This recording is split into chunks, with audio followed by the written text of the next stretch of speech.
গত ৫ বছর ধরে কারিগরি শিক্ষা বোর্ডের ফলাফলে শীর্ষ ৫টি আসন ধরে রেখেছে বেসরকারি কারিগরি শিক্ষা প্রতিষ্ঠান ইউসেব। অথচ অর্থের অভাবে প্রতিষ্ঠানটির কার্যক্রম বন্ধ হওয়ার আশঙ্কা করছেন ইউসেবের নির্বাহী পরিচালক।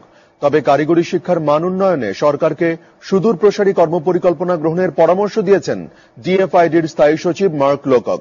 মিজান আহমেদের প্রতিবেদনে বিস্তারিত।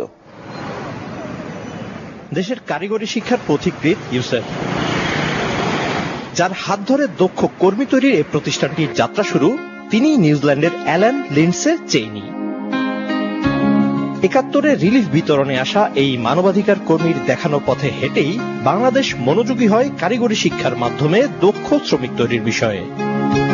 চেইনির জেলে দেওয়া মশালে আজ আলোকিত বাংলাদেশ।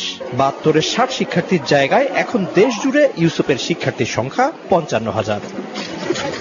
নতুন কেউ এগিয়ে না এলে ২০১৬ সালের শুরুতেই থেমে যাবে ৫৩টি সাধারণ বিদ্যালয় এবং 10টি কারিগরি বিদ্যালয়ের কার্যক্রম। এদের জন্য যে অর্থ সহায়তা দিয়ে কাজটা আমরা করি, এটা পুরোটাই বিদেশ থেকে আসে এবং এটা কিন্তু এই বছর শেষ হয়ে যাচ্ছে।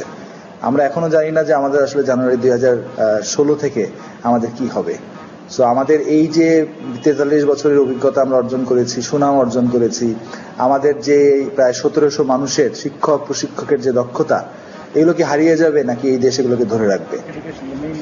এমন বাস্তবতায় ইউসেপ পরিদর্শনে আসেন প্রতিষ্ঠানটির সবচেয়ে বড় আর্থিক সহযোগী প্রতিষ্ঠান ডিএফআইডির স্থায়ী সচিব। কার্যক্রম পরিদর্শন এবং শিক্ষার্থীদের সঙ্গে মতবিনিময়ের পর সরকারের করণীয় সম্পর্কে পরামর্শ দেন তিনি। বাংলাদেশের অর্থনৈতিক প্রবৃদ্ধি তরুণদের কর্মসংস্থানের সুযোগ তৈরি করেছে, তাই কর্মসহায়ক ব্যবস্থাপনার বিষয়ে সরকারের সুদূর প্রসারী পরিকল্পনা থাকা উচিত। এমন নীতি গ্রহণ করা উচিত যেন অন্যান্য প্রতিষ্ঠানগুলো ইউসেফ থেকে শিখতে পারে এবং অসংখ্য যুবক বাংলাদেশের উন্নয়নে অংশীদার হতে পারে।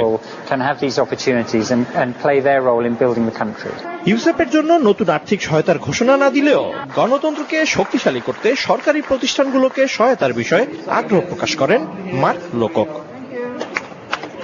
মিজান আহমেদ, এসএটিভি, ঢাকা। চলমান রাজনৈতিক পরিস্থিতিতে উদ্বিগ্ন মালয়েশিয়ায় প্রবাসী বাংলাদেশি ব্যবসায়ীরা। অস্থির রাজনীতির কারণে একদিকে ভাবমূর্তি সংকটে পড়ছে বাংলাদেশিরা,